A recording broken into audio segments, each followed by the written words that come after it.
가나안 여인의 믿음이라는 제목으로 우리가 말씀을 한번 생각해 보겠습니다. 아마 들어보셨던 말씀일 거예요. 제가 예전에도 한번 말씀드렸던 것 같은데요. 아마 이런 예화를 들어보셨을 거예요. 두 천사가 하늘에서 내려옵니다. 내려와서 기도를 모으러 다닙니다. 그래서 한 천사는 사람들의 소원을 담기 위해서 기도의 바구니를 들고 가고 있고, 또 한 천사는 성도들의 감사를 담기 위해서 한 바구니를 들고 내려옵니다. 그래서 이 두 천사가 자기가 갈 수 있는 곳으로 다니면서 이렇게 한 바구니 한 바구니를 담습니다. 근데 시간이 얼마 지나지 않았습니다. 그런데 금방 한 천사의 바구니는 꽉 찹니다. 근데 시간이 좀 지나도 한 천사의 바구니는 여전히 텅 비어 있습니다. 그래서 보니까요, 금방 바구니가 꽉 찬 천사의 바구니는 사람들이 부르짖는 소원의 기도가 가득 담겨져 있습니다. 그래서 끊임없이 하나님 앞에 소원의 기도를 아뢰입니다. 그런데 다른 한 바구니 보니까 텅 비어 있습니다. 그냥 몇 개가 들어가 있지 않은 거예요. 보니까 감사하는 기도가 그 안에 담겨져야 되는데 감사의 기도가 얼마 담겨지지 않은 것입니다. 자, 우리 성도님들이 기도 생활 어떻습니까? 하나님 앞에 소원의 기도를 많이 합니까? 감사의 기도를 많이 합니까? 아마 저도 그렇지만 대부분, 그죠? 99.99999%는 소원의 기도를 많이 할 거예요. 하나님, 이렇게 해주시면 좋겠습니다. 그 소원의 기도는 어떤 마음이 있어요? 서원하며 기도할 거예요. 하나님, 이렇게만 해주시면, 그죠? 아마 그런 기도를 참 많이 할 거예요. 그래서 몇 주 전인가요? 보니까 로또가 30몇 억이 나왔더라고요. 1등이. 이렇게 뉴스를 이렇게 보다 보니까 나오는데 최근에 아마 많이 나온 것 같아요. 자, 이럴 때 우리는 혹시 그렇게 기도하진 않습니까? 하나님, 요번에 그죠? 돈벼락을 한 번만 맡겨주시면 제가 어떻게든 뭐든지 다 하겠습니다. 그렇게 우리가 기도하지 않는가라는 겁니다. 아니면 이렇게 저도 몸이 군데군데가 안 좋지만 대부분 몸이 불편하신 분들 어떻습니까? 하나님 건강하게만 해주시면 제가 뭐든지 다 하겠습니다. 또 어떤 기도가 있습니까? 부모님들은 자식들을 위해서 기도할 때에 아마 그렇게 대부분 많이 기도할 거, 우리 아이들이 잘 되기를, 잘 되는데 어떻게 잘 되기를 기도합니까? 하나님 안에서 잘 되는 것보다는 세상에서 그죠? 명예를 얻고 권력을 얻고 또 물질의 풍성함을 얻도록 아마 많이 기도할 거예요. 정작 중요한 것은 하나님 앞에서 영원히 살찌는 것을 기도해야 되는데 그것보다는 세상적인 것을 더 많이 구할 겁니다. 저도 그런 삶을 살아가고 있고 또 살아왔습니다. 또 앞으로도 그렇게 살아가겠죠. 그죠? 그것이 어떻게 보면 부모된 자의 모습이기 때문에. 자, 그런데 우리 성도님들이 우리의 기도 생활을 다시 한번 점검해 보시면 좋겠습니다. 감사할 수 있으면, 모든 것에 감사할 수 있으면 다른 것은 하나님께서 그냥 주실 것 같아요. 그렇죠? 감사만 하면, 내가 요구하는 것이 아니라 하나님 주신 것에 감사하면, 감사하는 사람에게 하나님은 더 큰 손을 펴시고 더 많은 것을 부어주실 것 같습니다. 왜 그렇게 생각할까요? 아마 우리 성도님들도 경험해 보셨을 겁니다. 아이들에게 만약에 용돈을 준다 생각하면 한 아이는 그냥 용돈을 받고 그냥 생 가버리고, 한 아이는 용돈을 받으면서 금액에 상관없이 그죠? 감사합니다라고 얘기하는 친구가 있다면 다음에 누구에게 용돈을 주겠습니까? 생하고 가는 친구에게 용돈을 줄 사람은 없을 거예요. 그죠? 감사하다라고 자신의 마음을 표현할 수 있는 사람, 그 사람에게 또 다음에 기회가 되면 또 용돈을 주고 싶은 마음이 생길 거예요. 자, 바로 그런 것입니다. 하나님 앞에 우리의 기도가 응답이 되는 것은 감사하면, 하나님 뜻 안에서 감사하면 우리의 기도가 하나님 주신 은혜 가운데 아름답게 이루어질 것이고, 또 내가 구하는 것 외에도 그죠? 더 많은 것을 채워주신다고 말씀하셨으니까 우리가 모든 것에 감사함을 잊지 않고 그렇게 살아갔으면 참 좋겠습니다. 그것이 바로 예수님께서 오늘 우리에게 주시는 은혜이고 또 예수님의 뜻이다라는 것을 우리가 잘 기억하시면 좋겠습니다. 자, 오늘 말씀을 한번 보시기 바랍니다. 두로와 시돈 지방에서 가나안 여인이 예수님께 간구를 합니다. 예수님은 여인의 간청의 소리를 듣습니다. 그럼에도 거절합니다. 여인은 예수님의 거절을 들었음에도 불구하고 끝까지 예수님에게 구합니다. 예수님은 이 여인의 믿음을 칭찬하십니다. 그리고 그가 상상할 수 없었던 그 은혜를 베풀어 주셨습니다. 자, 첫 번째는 예수님을 찾아와야 됩니다. 21절에서 22절입니다. 예수께서 거기서 나가사 두로와 시돈 지방으로 들어가시니 가나안 여자 하나가 그 지경에서 나와서 소리를 질러 이르되 주 다윗의 자손이여 나를 불쌍히 여기소서 내 딸이 흉악하게 귀신 들렸나이다 라고 말씀합니다. 자, 두로와 시돈 지방은 우리가 잘 알잖아요. 지중해 쪽에 붙어있는 항구 도시입니다. 그래서 어떻게 보면 유다 땅에서 보면 위쪽 북쪽 지역이죠. 그런데 이 지역은 우리가 알듯이 두로 시돈은 굉장히 우상 숭배가 활발하고 또 어떻게 보면 뭐 그렇게 표현해도 상관없을 만큼 어떻게 고모라, 그죠? 그리고 소돔 그와 같은 모습이다라고 얘기해도 상관이 없을 겁니다. 굉장한 부를 가지고 있는 도시다 보니까 우상이 정말 그렇게 만연한, 그리고 이 지역에 있어서 우리가 잘 알고 있는 한 사람 있잖아요. 정말 우상 숭배에 엄청난 사람 한 사람 알고 있지 않습니까? 북이스라엘의 왕비였던 이세벨, 그죠? 그 사람을 알지 않습니까? 자, 바로 그 지역으로 예수님이 가신 겁니다. 그런데 우리가 성경에 나와 있는 말씀을 보면 예수님께서 왜 그곳에 가셨는지에 대한 이유는 나오지 않습니다. 그런데 예수님께서 이 두로와 시돈 지방에 가셨습니다. 그런데 우리가 알듯이 예수님께서 이방 지역으로 가신 이유는 복음을 전하기 위해서, 또 하나님의 은혜를 전하기 위해서 그렇게 이방 지역으로 가신 것을 볼 수 있습니다. 그리고 이방인들을 만난 것도 우리가 알 수 있습니다.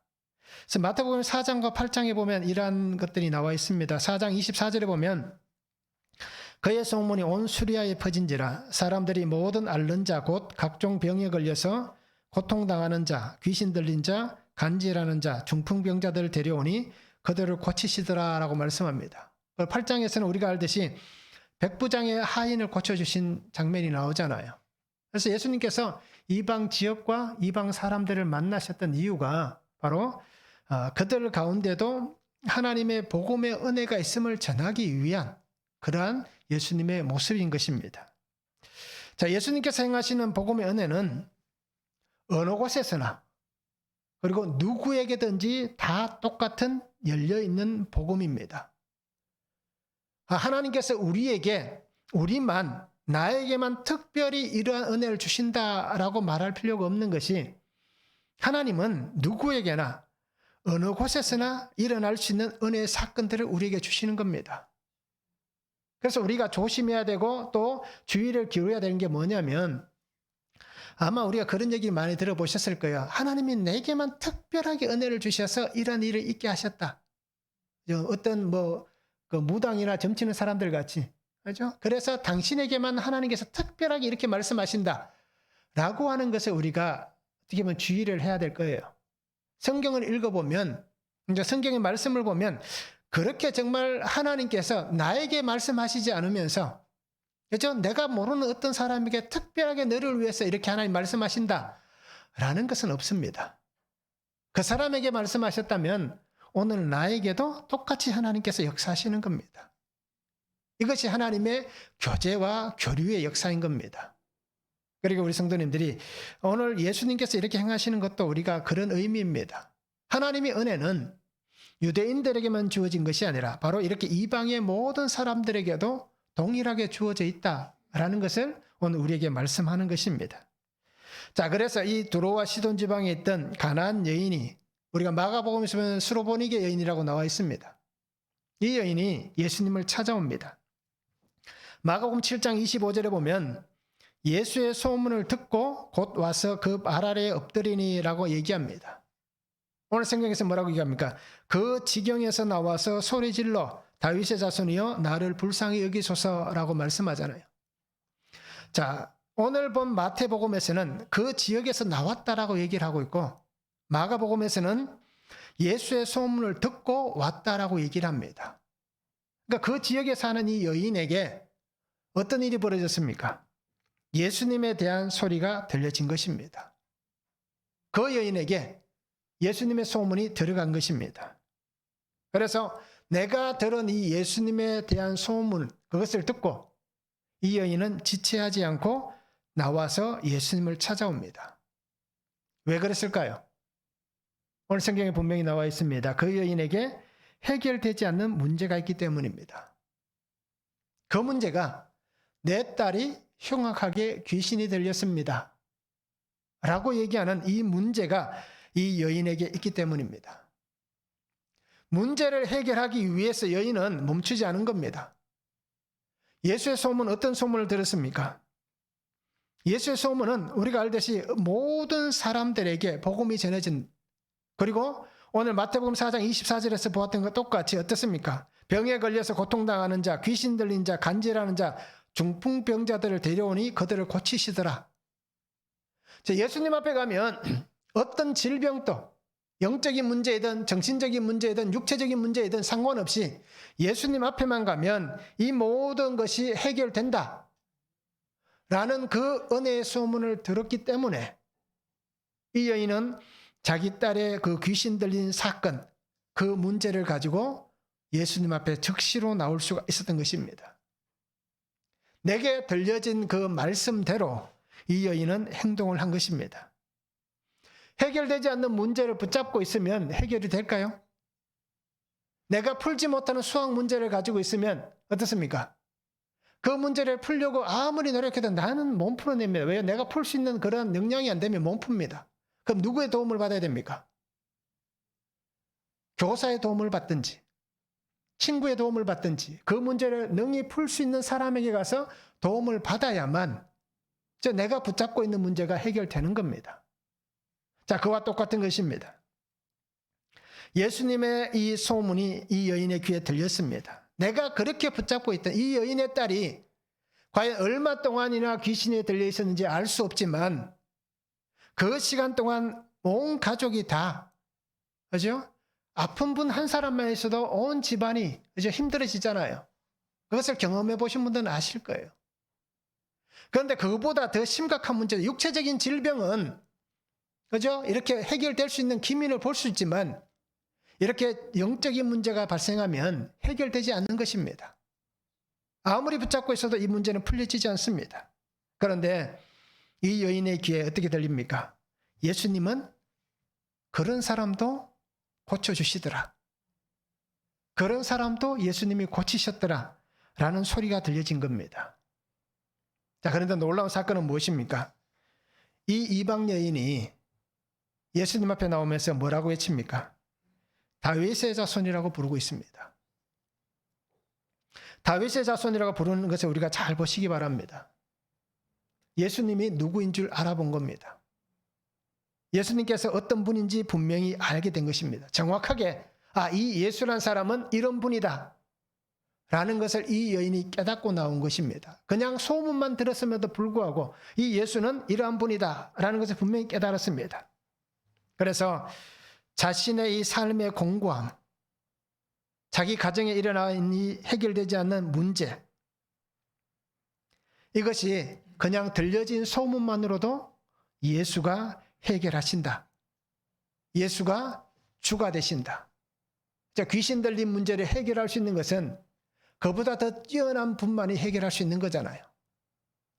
그러니까 이렇게 다윗의 자손이라고 고백하는 것은 바로 이 여인은 이 다윗의 자손에게서 올 메시아, 그 메시아를 바라볼 수 있는, 깨달을 수 있는 그 믿음이 예수에 대한 말이 들려졌기 때문입니다. 이방 사람임에도 불구하고 그의 귀에는 예수가 구원자이시다, 구속의 주님이시다 라는 이 음성이 들려진 것입니다. 그래야 그 음성이 들려져야 주님 앞에 나올 수 있는 겁니다. 오늘 우리도 마찬가지입니다. 내 귀에 예수가 그리스도시다라는 음성이 들려져야만 하나님께서 보내신 구원의 주님이시다라는 이 은혜가 나에게 들려져야만 우리가 주님 앞에 나와서 내게 있는 이 문제를 내어놓을 수 있는 겁니다. 나의 죄악이든 우리 가정의 어떤 아픈 상처든 사건이든 모든 것을 하나님 앞에 내어놓을 수가 있는 겁니다. 그래서 이 여인의 믿음은 어떤 믿음입니까? 오늘 우리가 볼 때에 예수님을 찾아오는 행동하는 믿음입니다. 이 여인의 믿음은 자신을 솔직히 아뢰입니다. 그리고 이 여인의 믿음은 긍휼을 구하는 믿음입니다. 이 여인의 믿음은 예수님께서 주님이십니다, 구원자이십니다라는 이 고백을 하는 믿음입니다. 그리고 이 여인의 믿음은 예수님은 나의 구원자이십니다 라는 것을 고백하며 선포하는 믿음을 우리에게 보여주고 있습니다. 자신의 가정사를 얘기한다는 것, 자녀 문제를 얘기한다는 것, 삶의 환경을 사람들 앞에 드러낸다는 것 쉽지 않은 일입니다. 우리가 주의 은혜를 경험했다라고 얘기하지만 은혜를 경험한 우리도 성도들 안에서도 얘기를 못하잖아요. 내 상처가 그 사람에게 가십거리가 될 수 있기 때문에 우리는 못하잖아요. 내 아픔이 이것이 사람들에게 놀림거리가 될까 싶어서 우리는 고백을 못하잖아요. 그런데 이 여인은 어떻게 합니까? 그 많은 사람들, 자기가 살아가고 있는 삶의 환경 안에 있으면서 그 환경 속에서 사람들 앞에서 솔직하게 고백을 하는 겁니다. 그리고 오늘 우리는 하나님 앞에서 이런 쉽지 않은 선택과 결정을 할 수 있는 믿음의 사람들이 되어야 합니다. 그래서 하나님 앞에 나와서 예수님을 찾아서 만나는 것은 내게 있는 것을 솔직하게 드러낼 수 있는 그러한 신앙으로 나오셔야 된다라는 것입니다. 오늘 이 여인이 체면과 자존심을 생각했다면 이렇게 얘기할 수가 없습니다. 그런데 무엇이 더 중요합니까? 체면과 자존심보다는 생명이 더 중요하기 때문입니다. 딸의 건강한 모습이 더 소중하기 때문입니다. 귀신 들려서 찌푸리고 정말 그 추악한 모습으로 있는, 몰골로 있는 그 딸의 모습이 아니라 웃으며 사랑한다라고 말할 수 있는 그 딸이 그 여인에게는 더 소중하기 때문입니다. 그래서 주님 앞에 나와서 자신의 체면과 자존심을 다 내려놓고 예수님을 만나고 그에게 은혜를 구하고 있음을 오늘 보여주고 있습니다. 이렇다고 우리 성도님들도 예수님을 찾아서 만나시기 바랍니다. 우리가 예배 가운데 임재하시는 주님을 만나듯이 우리의 살아가는 삶의 모든 환경 속에서 날마다 주님을 만나시기 바랍니다. 그 속에서 주님이 나에게 분명히 놀라운 일들을 이루어 가실 그 은혜를 주실 겁니다. 그리고 주님을 바라보며 찾고 두드리고 구하여서 마침내 하나님 은혜 가운데 거할 수 있는 그런 복된 삶이 되면 좋겠습니다. 말씀을 한번 적용해 보시기 바랍니다. 불어닥치는 광풍과 같은 사건들이 있습니다. 그렇죠? 나는 해결할 수 없고 나는 도저히 감당할 수 없는 그러한 광풍과 같은 사건들이 있습니다. 그 사건 앞에서 어떻게 행동하셨습니까? 어떻게 행동하셨고 어떻게 행동하고 있습니까? 한번 적용해 보시기 바랍니다. 내 마음으로 내 생각으로 어떻게 했는지, 그리고 나는 그러한 사건들 속에서 어떻게 행동하면서 우리의 모습을 보였는지 한번 적용해 보시길 바랍니다.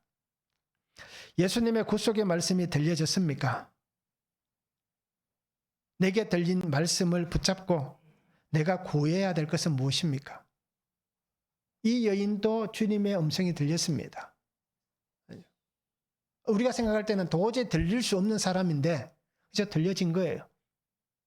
그리고는 주님 앞에서 은혜를 구하잖아요. 이렇듯 우리에게도 구속의 말씀이 들려져야 되는데 나에게 정말 십자가의 예수 그리스도가 들려졌는가, 보여졌는가 적용해 보시면 좋겠습니다. 그리고 내게 들린 말씀을 내가 붙잡고 내가 구해야 될 것은 무엇인가? 내가 정말 무엇을 구해야 될 것인가? 우리가 이렇게 말씀에 적용을 하기를 원합니다. 두 번째는 수치와 조롱을 당해도 끝까지 예수님을 붙잡아야 됩니다. 23절에서 27절입니다. 예수는 한 말씀도 대답하지 아니하시니 제자들이 와서 청하여 말하되 그 여자가 우리 뒤에서 소리를 지르오니 그를 보내소서. 예수께서 대답하여 이르시되 나는 이스라엘 집에 잃어버린 양 외에는 다른 데로 보내심을 받지 아니하였노라 하시니 여자가 와서 예수께 절하며 이르되 주여 저를 도우소서. 대답하여 이르시되 자녀의 떡을 취하여 개들에게 던짐이 마땅하지 아니하니라. 여자가 이르되 주여 올소이다마는 개들도 제 주인의 상에서 떨어지는 부스러기를 먹나이다 라고 말씀합니다. 자, 예수님을 찾아온 여인을 향해서 예수님은 우리가 생각할 때 예수님이라고는 생각할 수 없는 말을 하시고 행동을 하십니다. 그렇잖아요. 사랑의 하나님이, 그죠? 긍휼의 하나님께서 세상을 구원하고 사랑하기 위해서 오신 분이 하시는 행동은 우리가 어떻게 보면 가히 충격적일 수도 있습니다. 아무리 여인이 구해도 아무런 대답도 하지 않습니다. 심지어는 예수님께서 어떻게 합니까? 정말 치욕적인 말을 그에게 하잖아요. 자, 이런 예수님의 모습, 우리도 어떻게 보면 생소할 수 있습니다. 성경에 나와 있는 예수님의 모습들을 보면 이러한 모습이 다른 곳에는 잘 나오지 않습니다. 정말 생소한 예수님의 모습입니다. 이 모습을 보고 있던 제자들은 어떻게 합니까? 예수님에게 얘기합니다. 예수님 너무 시끄럽습니다. 그죠? 조용히 하게 하시든지 보내든지 어떻게 하시면 좋겠다라고 얘기를 합니다. 예수님은 여인이 들으라고 그렇게 말씀하잖아요. 나는 이스라엘 집에 잃어버린 양 외에는 다른 데로 보내심을 받지 아니했다라고 얘기합니다. 간절하게 나와서 구하는 외침에 예수님은 그냥 무심코 한마디 던집니다. 아무렇지도 않게 그냥 나는 너를 절대 도와줄 마음이 없다 라는 외침을 던집니다. 그럼에도 이 여인은 어떻게 합니까? 끝까지 예수님에게 은혜를 구합니다. 주님 저를 도우소서. 나를 불쌍히 여겨달라라고 그렇게 구합니다. 그때 한 번 더 얘기합니다. 자녀의 떡을 취하여 개들에게 던짐이 마땅하지 아니하다라고 얘기합니다. 마가복음 7장 27절에 보면 자녀로 먼저 배불리 먹게 할지니 자녀의 떡을 취하여 개들에게 던짐이 마땅치 아니하다라고 얘기합니다. 자, 오늘날 우리에게도 이렇게 멍멍이다라고 얘기하면 어떻게 생각할까요? 제가 만약에 우리 성도님들에게 얼굴에 대놓고 이렇게 예수님 한 것 같이 멍멍이라고 얘기하면 어떻게 할까요? 그죠? 아마 난리가 나시겠죠. 그죠? 세상에 언제 지가 나를 알았다고 그죠? 멍멍이라 그런다고 난리가 날 거예요. 그런데 예수님 어떻습니까? 처음 본 사람이에요. 그렇잖아요. 처음 봤으니까 이렇게 편하게 얘기할 수 있을까요? 다시는 안 볼 사람이니까. 그렇진 않잖아요. 자, 그런데 예수님은 정말 어떻게 보면 상상할 수 없는 그런 요구를 하신 거예요. 여인에게. 나는 도저히 너에게 은혜 베풀 마음이 없다. 너에게는 어떠한 것도 줄 수 없다. 라고 그렇게 선을 딱 그어버립니다. 그런데 이 여인은 어떻게 합니까? 끝까지 주님의 은혜를 구합니다. 네, 맞습니다, 주님. 그런데 개들도 제 주인의 상에서 떨어지는 부스러기를 먹지 않습니까? 그죠? 그 밥상에서 떨어지는 부스러기를 먹는 그 개들도 있습니다. 즉, 이 여인의 얘기는 뭡니까? 주님, 저를 그렇게 욕하시고, 저를 그렇게 비난하시고, 저를 그렇게 여기셔도 상관없습니다. 그런데 나에게 내 딸을 위해서라도 혹시라도 그 상에서 떨어지고 있는 부스러기만 있다면 그 부스러기만이라도 저는 족합니다 라고 얘기를 하고 있습니다. 치욕을 당하고 조롱을 당하고 수치를 당합니다. 그런데 이 여인에게 있어서는 어떻습니까? 치욕과 조롱과 수치가 지금 중요하지 않습니다. 왜요? 딸을 살려야 되잖아요. 내가 살기 위해서라도 치욕과 조롱과 수치를 당해도, 내가 살기 위해서라도 그 조롱을 당해도 구해야 되고 나아가야 되는데, 내가 사랑하는 딸을 위해서 어떻게 합니까? 그렇게 이 여인은 그 수치를 감당합니다. 둘이 있는 자리에서, 예수님과 이 여인이 단둘이 있는 자리에서 만약에 예수님께서 이 여인에게 이런 말을 했다면 충분히 인정하고 받을 수 있겠죠. 그런데 둘이 있는 자리가 아니라 최소한 어떻습니까? 12명이 넘는 자리잖아요. 제자들 12명, 예수님 이 여인 해도 14명입니다. 근데 두로와 시돈 지방에서 예수의 소문을 들은 여인이 사람들 이 여인밖에 없겠습니까? 많은 사람들이 함께 듣는 그 자리, 단둘이 있어도 이런 얘기를 들으면 화가 나서 도저히 용서가 안 될 텐데 그렇게 많은 사람들 앞에서 수치와 모욕과 조롱을 당하는 이 여인이 이해할 수 있는가라는 겁니다. 어떻게 보면 제가 생각할 때는 오히려 이 여인이 더 이해가 되지 않습니다. 그렇게 끝까지 메어달리는 그 모습이 이해가 되지 않습니다. 그래서 저를 한번 생각해 봤습니다. 나는 정말 이런 수치와 조롱을 당하면 어떻게 할까? 이런 모욕을 당하면 어떻게 할까?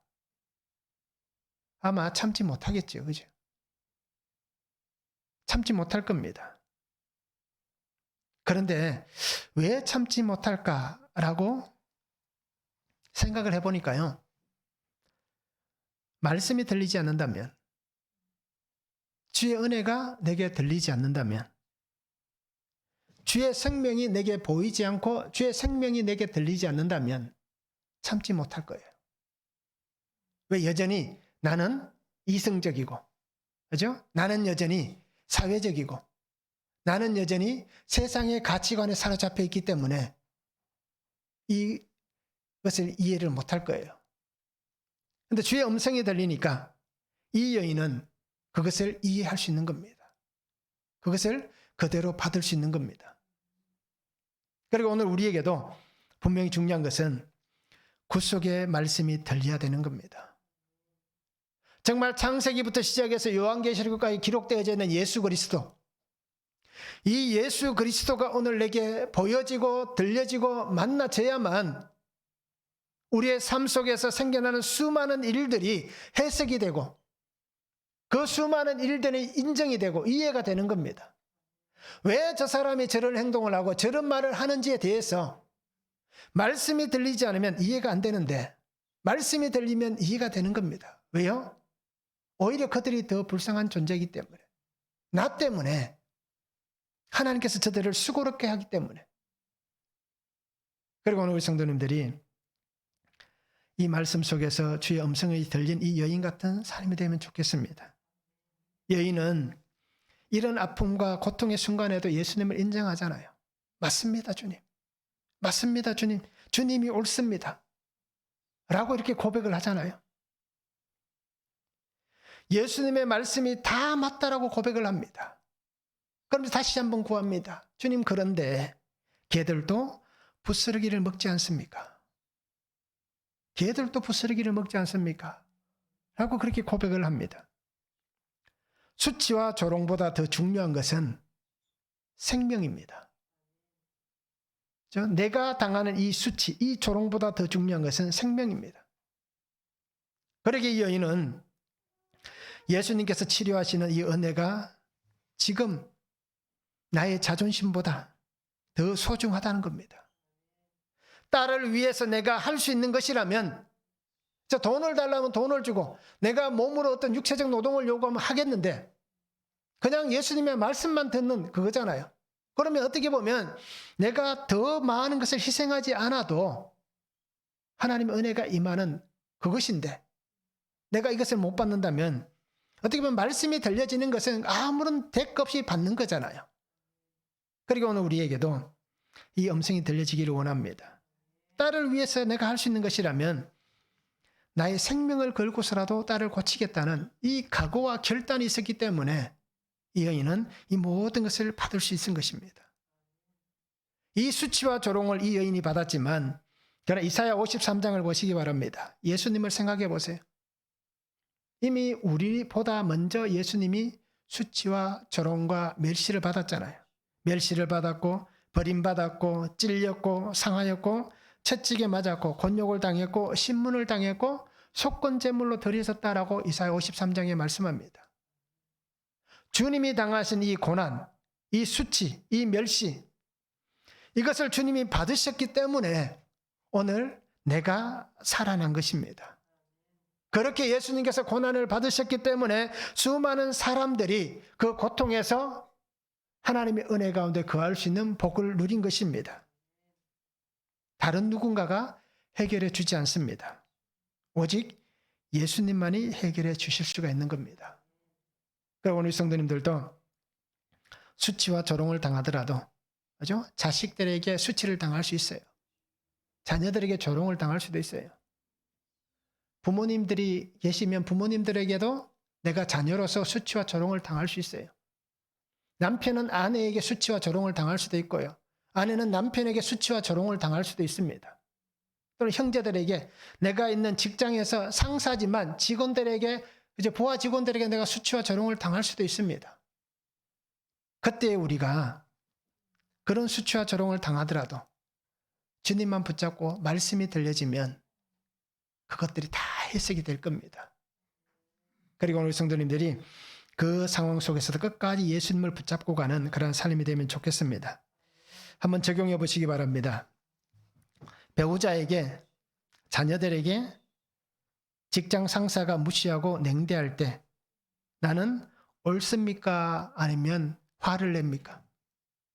그 사람이 정말 나에게 대하는 모든 행동들을 통해서 맞다, 당신이 하는 행동이 말이 다 맞습니다, 옳습니다 라고 그것이 인정되는지, 아니면 어떻게 나한테 이럴 수 있어? 야, 언제부터 당신이 나에게 이럴 수가 있어?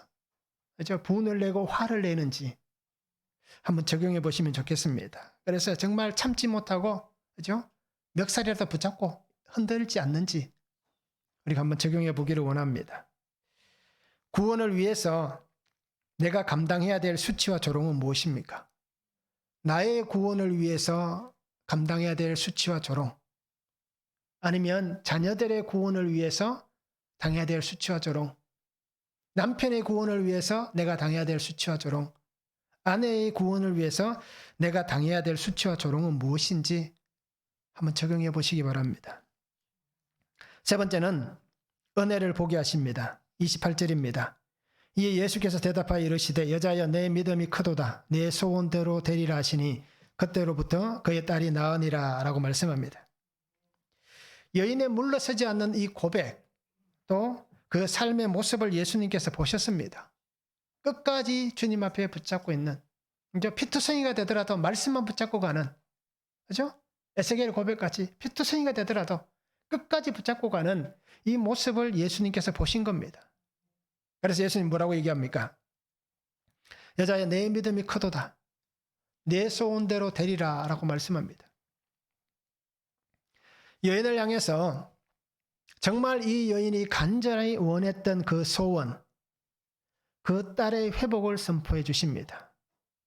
마가복음을 보면 그 은혜가 선포된 이후에 이 여인이 집으로 돌아갔을 때에 아이가 깨끗하게 치료된 모습이 성경에 등장합니다.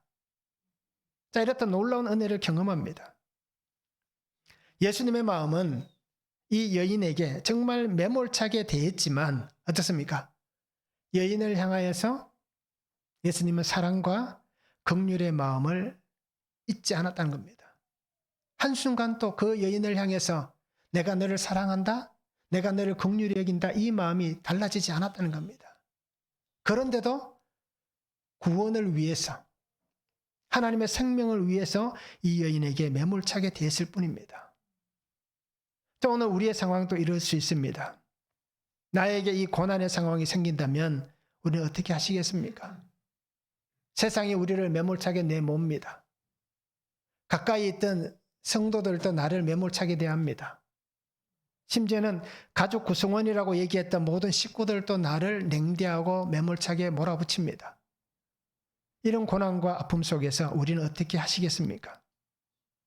끝까지 은혜를 구하시겠습니까? 앞에서 말씀드렸듯이 화를 내고 싸우고 다툼을 일으키시겠습니까? 주의 은혜를 구하고 은혜를 받을 만한 하나님의 사람인가를 보시기 바랍니다. 내가 정말 주의 은혜를 받을 만한 사람인가? 나는 주의 은혜를 받은 사람인가를 한번 보셨으면 좋겠습니다. 예수님께서 이렇게 얘기합니다. 누가복음 5장 13절에 보면 예수께서 손을 내밀어 그에게 대시며 이르시되 내가 원하노니 깨끗함을 받으라 라고 말씀합니다. 마가복음 9장 23절에서도 할 수 있거든이 무슨 말이냐? 믿는 자에게 능히 하지 못할 일이 없다라고 말씀합니다. 자, 이것이 예수님의 마음입니다. 어떠한 상황과 환경 속에 있었다 할지라도 주님은 정말 속마음까지 매몰차게 대하신 게 아니라, 그죠? 속은 달랐다는 겁니다. 그냥 겉모습만 그렇게 보여주신 것은 바로 우리의 믿음을 위해서, 우리의 구원을 위해서, 우리의 삶을 위해서 예수님께서 그렇게 하신 것입니다. 한순간 또 예수님의 마음은 달라지신 적이 없습니다. 나를 구원하기 위해서 이 땅에 오신 그 순간부터, 그죠? 나를 구원하시는 모든 순간까지 하나님의 마음은 변하지 않았습니다. 변한 것은 오직 내 마음뿐입니다. 그리고 오늘 우리 성도님들이 이 여인같이 끝까지 변하지 않는 이 신앙의 모습으로, 삶의 모습으로 살았으면 참 좋겠습니다. 그래서 믿음은 어떤 큰 행적을 이루었다고 해서 이 사람이 믿음이 크다라고 얘기하지 않습니다. 내가 뭔가 큰 것을 이루었기 때문에 이 사람 정말 대단한 믿음이다 라고 얘기하지 않습니다. 우리는 그렇게 얘기할 수 있지만 사람들의 눈에는 뭔가 큰 것을 하면 이 사람 정말 믿음 좋구나 라고 우리가 얘기할 수 있지만, 그러나 하나님에게서는 그것은 아무것도 아닙니다. 그렇잖아요. 솔로몬의 지혜도, 그죠? 들의 백합화보다 못하다고 말씀하잖아요. 하나님의 나라에 있는 사람은 솔로몬보다 더 지혜로운 사람이라고 얘기하잖아요. 아무리 우리가 이 땅에서 영화를 누려도 천국에서 누리는 영화에 비하면 아무것도 아니다 라고 얘기를 하고 있습니다. 그리고 오늘 성도님들이 믿음은 끝까지 하나님을 바라보는 겁니다. 믿음은 끝까지 하나님이 하실 일들을 기대하는 것입니다. 그리고 그것을 믿고 순종하는 것이 바로 믿음입니다. 그래서 하나님 앞에서 끝까지 인내하며 기다리는 그 삶을 살았으면 좋겠습니다. 사도행전 27장 44절에 보면 그 남은 사람들은 늘 조각 혹은 배 물건에 의지하여 나가게 하니 마침내 사람들이 다 상륙하여 구조되니라 라고 얘기합니다.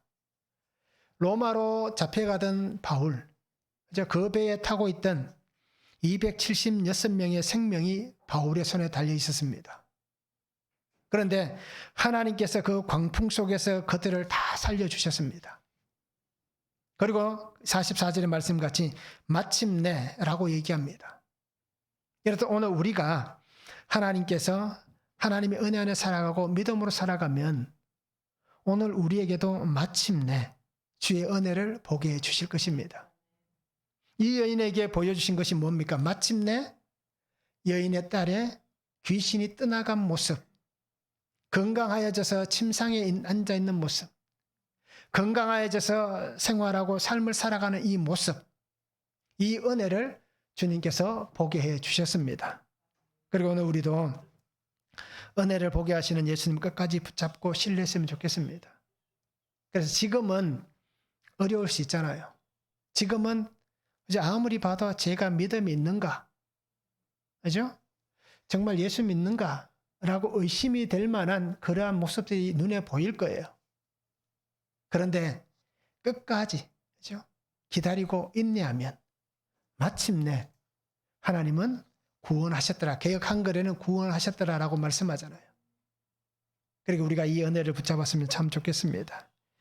그러나 우리는 어떻게 합니까? 항상 빨리 이루어지기를 원하잖아요. 내가 원하는 시간에. 그런데 항상 말씀은 우리에게 들려줍니다. 너가 원하는 시간이 아니라 내가 원하는 시간이라고 말씀하잖아요. 하나님의 시간이라고 말씀합니다.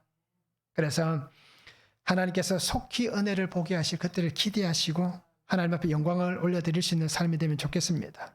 그래서 나의 간절한 소원이 아버지 하나님께서 속히 이루실 수 있도록 또 보게 하시도록 우리가 믿음으로 아름답게 살아가는 삶이 되면 좋겠습니다. 한번 적용해 보시기 바랍니다. 예수님의 마음을 알고 그 원하신 대로 살아가고 있습니까? 어떻습니까? 예수님의 마음을 알고 있습니까? 그 예수님의 마음을 알고 예수님께서 원하시는 대로 살아가고 있습니까? 나에게 맡기신 예수님의 사명은 무엇입니까? 내게 예수님은 무엇을 맡겨주셨습니까? 내가 해야 될 사명은 무엇인지 우리가 한번 적용해 보시면 좋겠습니다. 오늘 우리에게 주님은 말씀하셨잖아요. 우리가 예수님은 구원자이시다는 것을 우리가 믿어야 됩니다. 우리의 믿음의 고백이 바로 주는 그리스도이시다, 메시아이시다라는 이 구원의 믿음의 고백이 오늘 우리에게 있기를 원합니다. 그 수치를 당하든 조롱을 당하든 끝까지 주님 맞습니다 라고 외칠 수 있기를 원합니다. 유다가 다말에게 얘기하잖아요. 이제 나는 악을 행했는데 그죠? 너는 옳다라고 얘기하잖아요. 오늘 우리도 그런 신앙의 삶이 되면 좋겠습니다. 그죠? 나는 하나님 앞에서 수치와 조롱을 당하더라도 끝까지 옳습니다. 주님이 맞습니다. 당신이 맞습니다. 라고 얘기할 수 있는 그러한 신앙의 삶이 되면 참 좋겠습니다. 그래서 오늘도 나에게 말씀하시는 주님의 음성을 잘 붙잡고 항상 어떤 상황에서든지 감사하고 그 은혜와 능력을 붙잡을 수 있는 성도의 삶이 될 수 있기를 주님의 이름으로 축원합니다. 기도하겠습니다. 사랑의 아버지 하나님 감사합니다. 오늘도 우리에게 주신 말씀을 바라봅니다. 주의 은혜 안에 거하게 하시고 주의 능력 안에 거하게 하여 주시옵소서. 아버지 하나님 주시는 말씀을 붙잡고 나아갈 때에 오늘 이 가나안 여인같이 정말 그 수치와 조롱을 당하는 순간에도 끝까지 예수님 아니면 안 됩니다 라는 신앙의 고백으로 자신에게 들려진 그 예수 그리스도의 그 생명을 붙잡고 구하는 이 여인과 같은 믿음의 삶이 되게 하여 주시고 오늘 십자가의 주님이 내게 들려지고 나에게 새겨지는 그 믿음이 있도록 주님 축복하여 주시옵소서. 그래서 날마다 주와 함께 어떤 상황에서든지 주님을 붙잡고 그 은혜 안에 살아낼 수 있도록 주님께서 힘을 주시고 능력을 다하여 주시옵소서. 함께 하심에 감사를 드리며 예수님의 이름으로 기도하옵나이다. 아멘.